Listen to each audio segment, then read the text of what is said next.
što još postoji? Pitala je li ljepota sve, a ti što još postoji? Glup sam, znam.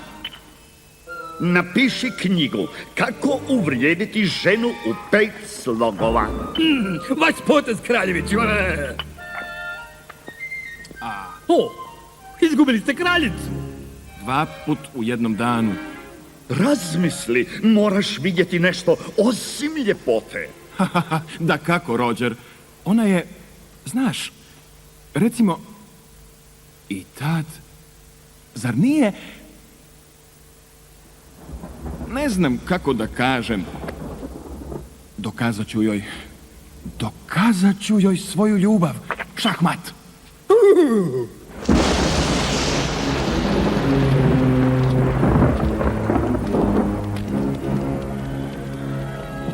Došao je taj dan, Lili, sve što imaš i sve što voliš bit će moje. Ništa ne razumijem. Što si još htjela čuti od njega? Ne želim da me voli samo zbog ljepote, već zbog mene same.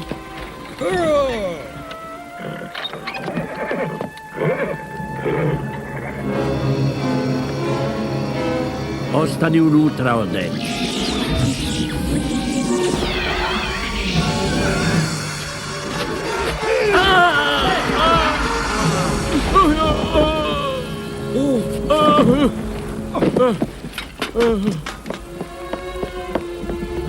Kapetan kralja Viljema. Da. Napadnuti smo. Golema zvijer. Odet. Derek, čekaj!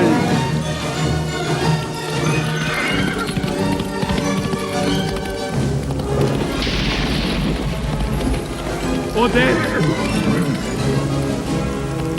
Odet! Odet!